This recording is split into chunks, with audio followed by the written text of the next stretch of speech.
Hello प्यारे बच्चों, कैसे हो आप सब। आशा करती हूँ आप सब अच्छे होंगे और स्वस्थ होंगे। ठीक है बच्चों आपको पता है जैसे कि आजकल फिर दोबारा से कोरोना वायरस शुरू हो गया है और आपने इसमें अपना खास ख्याल रखना है।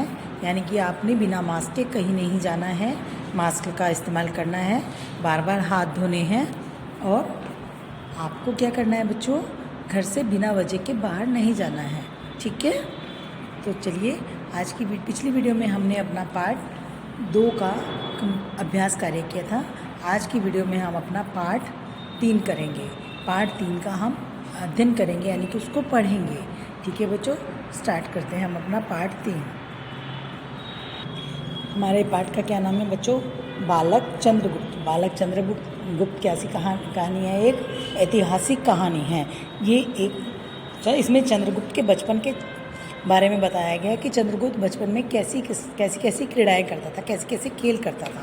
वो कभी राजा का अभिनय करता था, बाकी बच्चों को अपने मंत्री बना लेता था।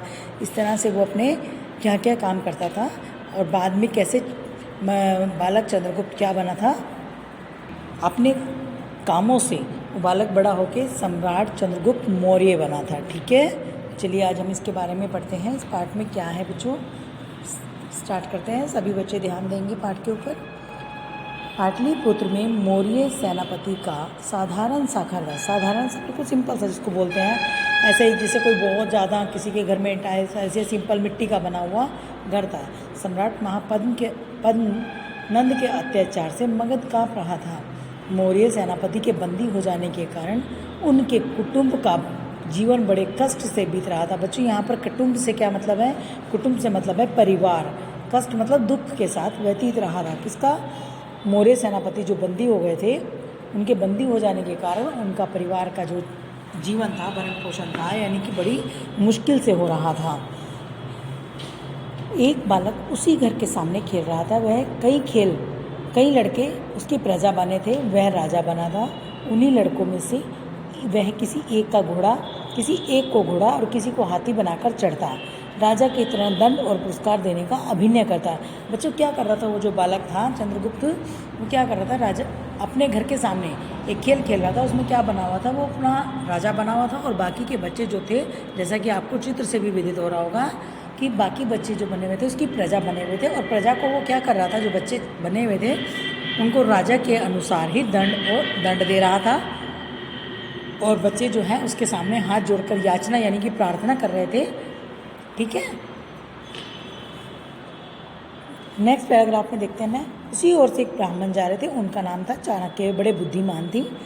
उन्होंने उस बालक की राजक्रीड़ा बड़े ध्यान से देखी।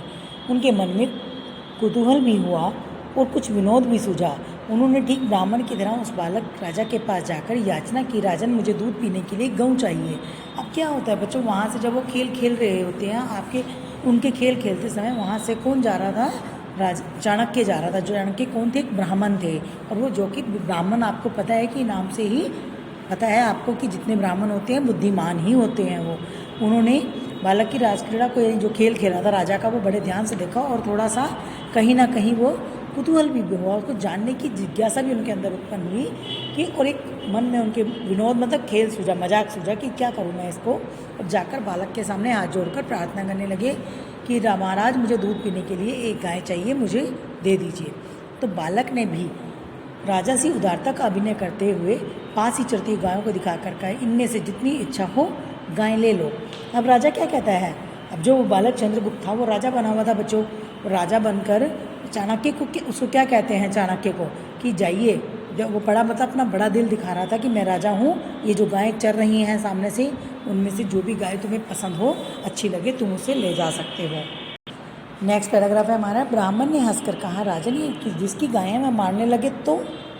बालक ने सगर्व छाती फुलाकर कहा, किसका साहस है जो मेरे आदेश को ना माने। मैं राजा हूँ, मेरी आज्ञा अवश्य मानी जाएगी। अब ब्राह्मण जो थे वो हंसने लगे उसकी बात सुनकर बच्चे की, कि राजन यानी कि राजा उस बालक को क्या करते, राजा ये जिसकी गायें हैं वो मुझे मारेगा नहीं, बालक ने सगर्व छाती फुलाकर बड़े गर्व से यानी कि शान के साथ अपने सीना फुलाकर कहा कि किसकी इतनी हिम्मत कि जो मेरी आज्ञा का पालन न माने। मैं राजा हूँ, वो मेरी आज्ञा अवश्य मानेंगे। तब ब्राह्मण ने आश्चर्य से पूछा, राजन आपका शुभ नाम क्या है? तो पूछता, राजा आप बताओ तो सही आपका नाम क्या है। तब तक उसकी माँ वहाँ आ गई, ब्राह्मण से हाथ जोड़कर बोली, महाराज ये बड़ा शरारती बालक है, इसका अपराध को माप पर ध्यान न दीजिए। क्या कहती है? तभी उस बालक चंद्रगुप्त की मदर वहाँ पर आती है, माँ उनके पास आ जाती है और बोलती है, हाथ जोड़कर प्रार्थना करती है कि महाराज ये नाबालिग है, ये बालक है छोटा, इसको समझ नहीं है कि तो इसको माफ़ कर दीजिए। ब्राह्मण ने कहा, कोई चिंता नहीं, यह बड़ा होनहार बालक है, इसकी मानसिक उन्नति के लिए तुम इसे किसी प्रकार राजकुल में भेजा करो। उसकी माँ रोने लगी, बोली, हम लोगों को राजा ने दंडित किया है, मेरे पति राजा की आज्ञा से बंदी बना लिए गए हैं। क्या कहती है वहाँ पर? उसका बालक जो था, ब्राह्मण को जो था ना, उस बालक के अंदर कुछ अच्छाई, कुछ बड़ा अच्छा काम नज़र आया। उन्होंने कहा कि आप इसके मानसिक विकास के लिए यानी कि इसकी और अच्छाई के लिए इसको किसी प्रकार राजकुल में भेजने का प्रयास करें। तो उसकी माँ रोने लगी, महाराज राजा ने दंडित किया तो मेरे पति की आज्ञा से बंदी बना लिए गए, मेरे पति भी उनकी आज्ञा से बंदी बना लिए गए हैं, तो क्या होगा अगर मेरे बच्चे को भी उन्होंने दंड दे दिया। ब्राह्मण ने कहा, बालक का कुछ अनिष्ट ना होगा, तुम इसे अवश्य राजकुल में ले जाओ। कहते कुछ बुरा नहीं, अनिष्ट का मतलब क्या होता है बच्चों यहाँ पर? बुरा, कि बच्चे का कुछ भी बुरा नहीं होगा, तुम इसे राजकुल में ज़रूर लेकर जाओ। इतना कहकर बालक को आशीर्वाद देकर ब्राह्मण चला गया। उसकी माँ बहुत डरते डरते एक दिन अपने चंचल और साहसी लड़के को लेकर राजसभा में पहुंची। क्या था? चंचल यानी कि बहुत नटखट सा, है ना, बेटे को लेकर डर के मारे, डरते डरते, मतलब किसी चीज़ से जैसे हमें डर लगता है ना, कि जैसे आप लोगों को क्लास में आते हुए डर लगता है कि मैम मारेंगे, अगर मैं लेट हो गया तो ये होगा वो हो गया, उसी तरह उसकी मदर डर रही थी कि अगर मैं राजा के दरबार में अपने बेटे को लेकर गई तो मेरा बेटे को वो कहीं दंड ना दे दें। नंद एक क्रूर और दूसरों को सताने वाला राजा था। नंद कैसा राजा था बच्चों? क्रूर और दूसरे लोगों को सताने वाला राजा था। उसकी सभा बड़े बड़े चापलूस मूर्खों से भरी थी। पहले राजा लोग एक दूसरे के बल, बुद्धि और वैभव की परीक्षा दिया करते थे। इसके लिए वे तरह तरह के उपाय रचते रहते थे, हर समय स्कीम बनाते रहते थे कि किसको किस तरह से गिराया जाए, यानी कि मूर्ख लोग जो थे उसकी सभा में ज़्यादा बुद्धिमान वाले लोग नहीं थे। नेक्स्ट पैराग्राफ में देखते हैं बच्चों क्या है हमारा। उसी समय जब बालक माँ के साथ राजसभा में पहुँचा, किसी राजा के यहाँ से नंद की राजसभा में लोहे के पिंजड़े के मोम का सिंह बनाकर भेजा गया। उसके साथ ये कहलाया गया कि पिंजड़े को खोले बिना ही सिंह को निकाल लिया जाए। कहते तभी के तभी जब वो वहाँ पर खड़ा था नंद की सभा में, एक लोहे के पिंजड़े में एक शेर को बनाकर भेज दिया जाए, और साथ में ये आदेश भी भेजा गया कि जो भी कोई इस पिंजरे में से इस शेर को बाहर निकालेगा उसको क्या होगा? इनाम भी दिया जाएगा। ठीक है, निकाल कर दिखाया जाए। आगे देखिए बच्चों, लास्ट पेज है हमारा।